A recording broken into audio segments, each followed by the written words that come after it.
Hello, happy folks. I hope you guys are having just an absolutely amazing day today. So today we're taking a look at the fourth short story in this Lone Wolf anthology called Volume 1, Hope and Darkness, which is published last night. This is Yesu's Tour de Force. It's written by David Parks for you folks. It's from last year, 2024. Here's the copy of it and so forth. It's about 10-12 minutes. I knocked out about 12 pages here on my last thing. I knocked it out a couple of days ago in just about 20 minutes, and that sort of a thing in the car. It probably won't take you that much time for you to knock it out and read it out. This is the first Lone Wolf fiction and short fiction anthology, so I thought it would be fun for me to pick it up and read it. I was reading just recently the trilogy that just been published called Chronicles of Magnum, like a 3-book game book series and that sort of thing. And I went back to see if there's anything else new that I might want to grab, and so I'll link these two both. Yeah, I loved it lots and that sort of thing. He's heavily influential. I read all the first 20 books for this channel, reread them. Definitely go back to it every now and then. It's for free online on a website called projectaon.com. And then I also read the 4 books in the series in the Magnum, where you're a wizard, great start of wizard. I also read for this channel the 4 books in his Freeway Warrior series that's set in a post-apocalyptic future, heavily inspired by Mad Max stuff and that sort of stuff too. So you can check all that stuff out if you're interested in it. Love it lots. He's heavily influential on me and that sort of thing. He's actually in my appendix N too. Good stuff. Love him lots. He's one of my most influential. I've even written a game book that was heavily inspired by stuff. Right, you saw all of his rules. So there you are. All right, so there you are. So those are some basic concepts, and so here we go. So basically what's happening here in Yesu's Tour de Force, it's a 4 short story. It's actually ironically set in the 4th novel, the second one. There's 4 of the first ones and that sort of thing. So basically what's happening here is that you are in the Lone Wolf series. You are, it's in the first book, Flight from the Dark. You are a younger Kai growing up and that sort of a thing, and there is a giant feast. All the Kai are there. You're the great defenders of Summerlin, right on the border between the big bads, the Dark Lords. And there's a surprise attack. You're the only one that survives, and then they launch a surprise invasion based on Vontar of the Traitor. Was helping him out from the Brotherhood. He's a magician, and so you're going to tell your king that in Home Guard, and that's the trouble in the first book. In the second book, he tells you early on that you're not going to be able to survive the siege for more than 40 days. So you got to go out and get the Summer Sword, a magical artifact that can take out the bad guys and help you guys relieve the siege. And then in the third book, you're heading north. Take out the prisoner of Vontar, get him captured, and retaken by the things. And now in the 4th book, this is where this is said as a side, a short story. And basically what's happening here is that you are on a... so they have had some mines that have gone silent, and nobody has sent any messengers in the southern part of the kingdom. And so he sent down a captain named Duval with a nice contingency move. They weren't heard for next. You are the best thing he has. So you're going to get a whole bunch of pathfinders.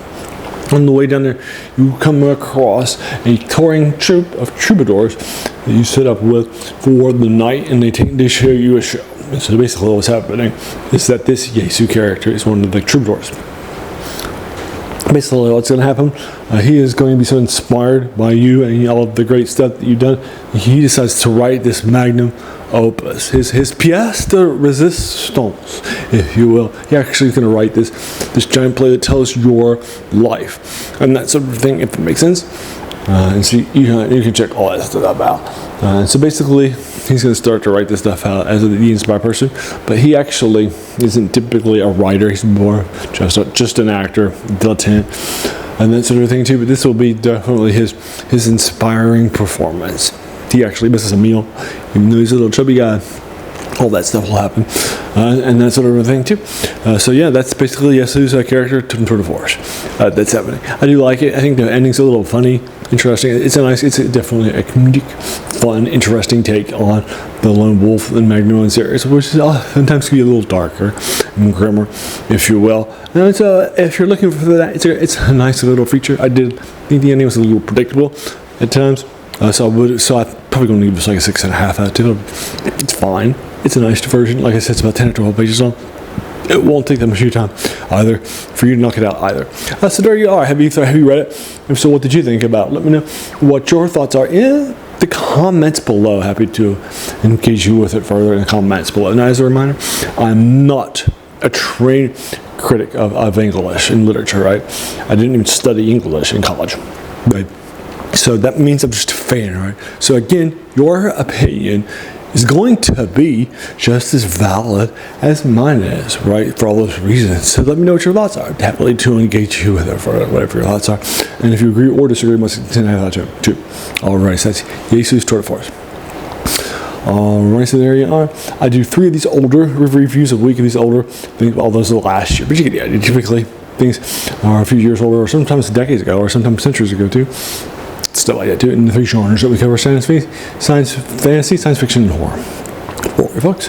And then I like to do on Wednesday, I do something I call Video Game Wednesday, where I do reviews of older video games. Now on Saturday, something called Serial Saturday, dedicated to the forgotten storytelling genres of movie and TV serials. Heavily influential in our honor stuff today, but we just haven't really sort of the attention to, or have spent time on that. I've done Tarzan, Flash Gordon, or all that sort of stuff too. So you can check that out, as well as the first 2 seasons of Doctor Who for TV side of things in the 60s of the first Doctor.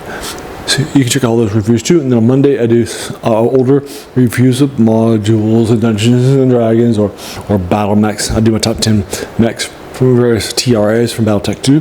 So all that stuff, older stuff too. Check it out too. And then if those 7 older reviews a week sound like your cup of tea, then great.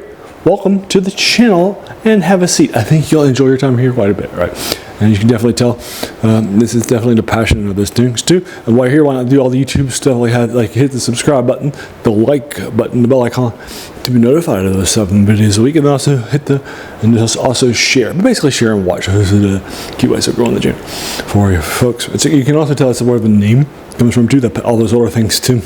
It's a quote by a French philosopher, Jacques Joubert, who said that the worst thing about them was that they kept us from reading the old stuff, right? Now, the new stuff's bad. It's not, right? But in our passion for these new diversions, we sometimes have forgotten that these things are standing on the shoulders of giants. So let's check out those giants too, right? All that good stuff. Alright, so there you are. If you made it all the way to the end of this video, I just want to thank you so very, very much for just taking some time out of your day and investing it, right, and watching my video, because we all have so many things, right, that are happening in our lives, and we're pulled in so many different directions too, right? So if you spend this time with me, that's incredibly humbling, and I appreciate that so very, very much. So thanks again, and have an amazing day.